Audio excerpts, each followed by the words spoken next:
आखिर ये पुल और पुलिया पहले भी थे, आखिर कारण क्या है? एक ही हम प्राकृतिक का बदलाव हम प्रकृति का देख रहे हैं। इस साल भयानक गर्मी पड़ी, भयानक गर्मी।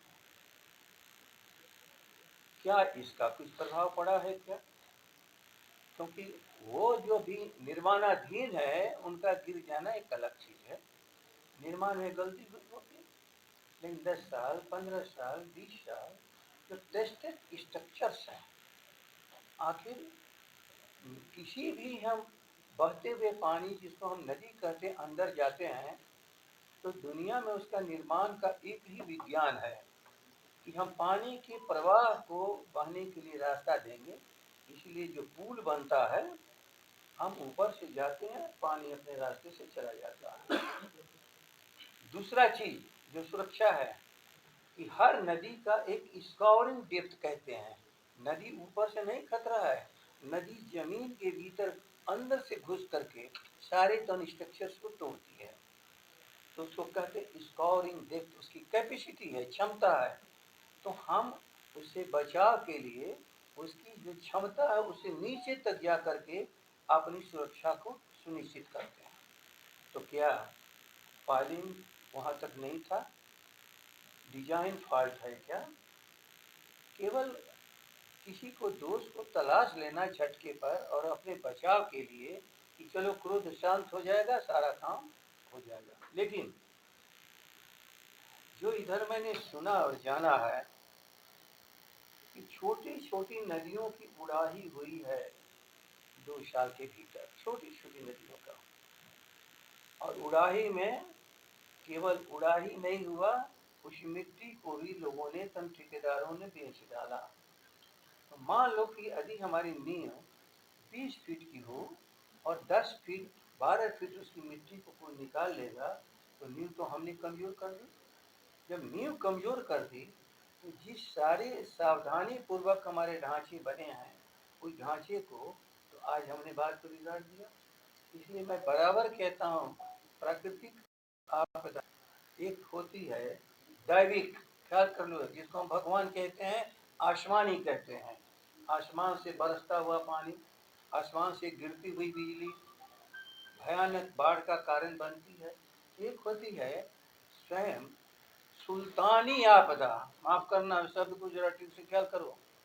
एक होता है प्राकृतिक आपदा, आसमानी आपदा, एक होता है सुल्तानी आपदा। हम प्रकृति के नियम को तोड़ेंगे, अपनी रक्षा सुरक्षा स्वयं हम खत्म कर देंगे, तो ये हमारी सुल्तानी आपदा है, राज्य का दोष है। अब इसमें कहाँ क्या मामला हुआ है, अब ये लोग हमारे बताएंगे। तो जो पानी के वैज्ञानिक हैं कि क्या हमारी पाइलिंग जो अब स्कॉरिंग डेप्थ है वहाँ तक हुई थी कि नहीं हुई थी, क्या पानी का प्रवाह दिया गया था रास्ता कि नहीं दिया गया था। लेकिन उसकी सुरक्षा तो करनी पड़ती है, किनारे किनारे बाकायदे प्रोटेक्शन होता है कि नदी इसके भीतर ही, तटबंध के भीतर और इसी प्रवाह के लिए जो रास्ता किया गया है उसके अंदर से नदी प्रवाहित हो। लेकिन नदी यदि किनारे से इरोजन कर रही हो, कटाव कर रही हो, उस समय नहीं उसकी सुरक्षा करना, ये बोलो, ये तो सुल्तानी आपदा है ना, ये प्राकृतिक आपदा नहीं है। इसलिए मैं आप लोगों के सामने ये शब्दों को कह रहा हूँ, जरा ठीक से ख्याल कर लें। ये शब्द मेरे नहीं है, हमारे जितने महापुरुष हुए हैं, जितने वैज्ञानिक हैं, सब लोगों ने कहा है। और आप जिस औजार को, जिसको मोबाइल आप कहते हैं, ले करके आप सारी चीज़ों को दर्ज कर रहे हो, यदि इसी को तोड़ फोड़ डालोगे तो कैसे काम चलेगा। तब इस मशीन की दोष नहीं है। देखिए मुख्यमंत्री जी गए हैं रियल सर्वे करने, वो जिम्मेवार पद पर हैं, और देखेंगे अपने अफसरों को, बताएंगे कि क्या और करना चाहिए क्या नहीं करना चाहिए।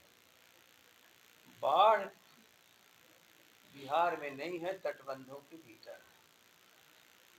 और सबों को ये जानकारी है कि पहाड़ हमारे पास नहीं है, नेपाल में है, और नदियां हमारे बिहार से गुजरती हुई समुद्र के राह पर सारे पानी को लेकर के जाती है।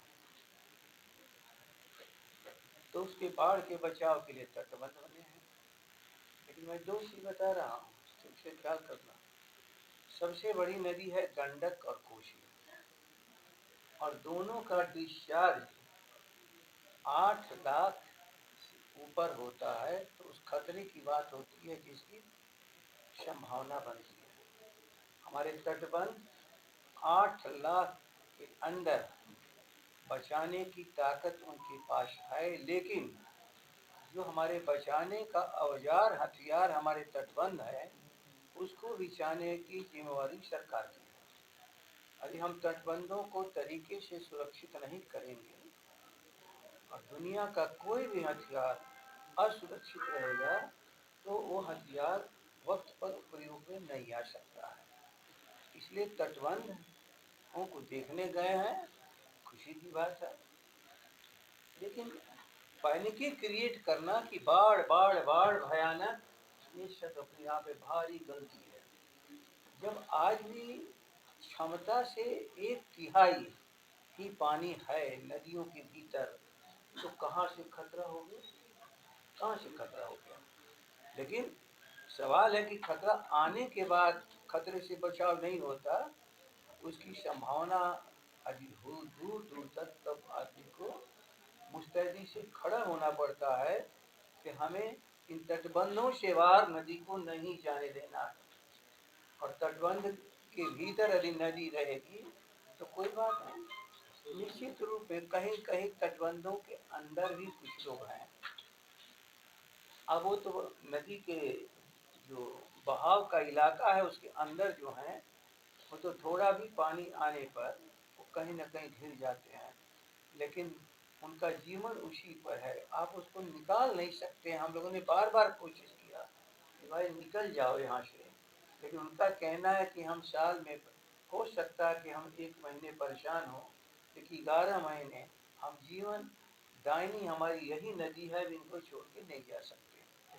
इसलिए एक ही लबोलबाब कि कोई वह खतरा जिसकी आज चर्चा है वो नहीं है कहीं, लेकिन फिर भी सावधानी बरतना, अपने तटबंधों को सुरक्षित रखना, ये सरकार की जिम्मेवारी है। और उसके प्रति सजग संस्था और जिसका नाम है सरकार, उसको रहना चाहिए। सर, कल एक पत्र सब जगह आ रहा है